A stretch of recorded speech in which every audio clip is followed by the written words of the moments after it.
the system we have that's pretty inequitable, from the way farm workers are treated here in our region, really lacking basic human rights.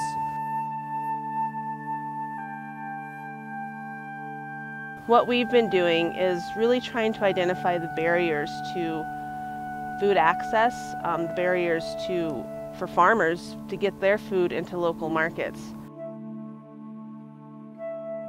Of course, you're talking about places that, in a sense, are void of food, void of specifically healthy produce. That's where the idea of food desert comes from. And to us, there's some irony in that, living in the desert environment. And the Chihuahuan Desert, we know, is rich in desert and native plants that have been used for centuries, for millennia, as food sources. Here in our region, we've lost a lot of that attachment to those plants. We've worked in the past to develop community gardens from spaces that looked, very similar, with nothing in production on them at all, and within 6 months it's pretty amazing the way that you're able to engage community in a space like this, and also the change that can happen in a very short amount of time.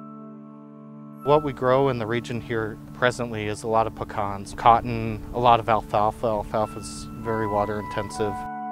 La Semilla Food Center grew out of community garden work that we were doing with residents in Anthony, Chaparral, and Vado communities and Colonia communities here in southern New Mexico along the border. Both community garden work and a lot of youth education, and really was spurred by increasing awareness and interest on behalf of community members, not only in community gardening and cooking and reestablishing kind of those connections, but also in thinking about the economic viability of it, how we can collectively begin to re-envision our food system and make it more equitable.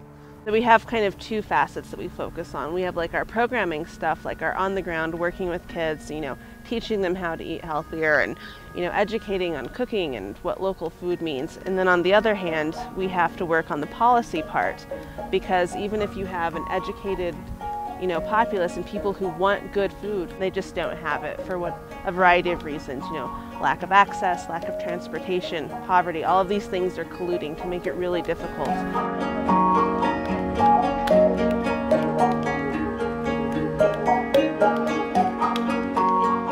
We have 7 school gardens. We have 4 in Las Cruces and 3 in Anthony, New Mexico. And they're a combination of elementary schools and middle schools. And what we do with our Farm to School program is there's 2 different aspects of that. The first is working on the ground with students. So we have 3 school garden coordinators, and they work with teachers in the classroom implementing gardening, cooking, and nutrition lessons.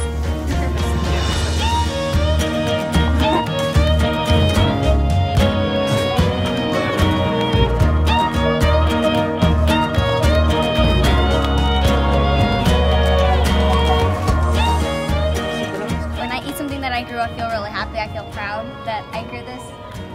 So someday I'm gonna eat this.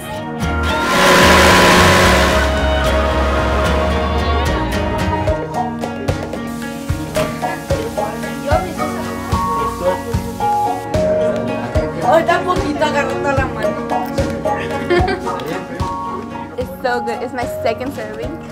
Very good. I'm gonna make it at my house every single day. Every time I visit the schools, I feel like I learn something new about how kids can get excited about food, how they want to bring that back to their families. We don't anticipate all of the youth wanting to become farmers, but they're all eaters, and if you're fortunate, you get to eat maybe 3 times a day, and so each time you eat, you can make a decision. You can make all kinds of decisions related to your values, and we're trying to tie that here at the site to whatever you decide to do in your future. Like, you're going to continue eating and making choices and being informed and civically engaged citizens.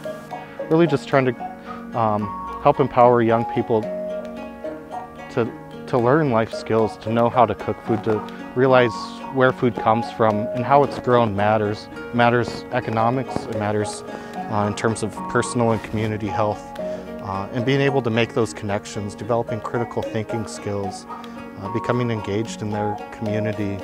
Coming out of my studies with the university, I studied social justice movements in Latin America and was really influenced by the Zapatistas and how there is another world possible where leadership is shared, and we do come to the table with that knowledge that we should respect all that everyone brings. And so I think that we've all tried to bring that together with La Semilla. I'm from a community just down the street called Cantillo, Texas. I really wanted to learn and had nowhere to do that, and La Semilla really provided that venue for me and hired me on as a food corps service member.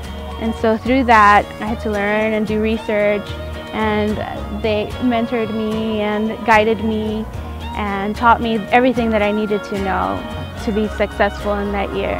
The work at La Semilla was exceptional in the way that they could have hired somebody who already had that experience, but they saw a willingness in me to learn, and they're true to their vision and their mission, saw me as an additional opportunity to continue to educate and empower the local community.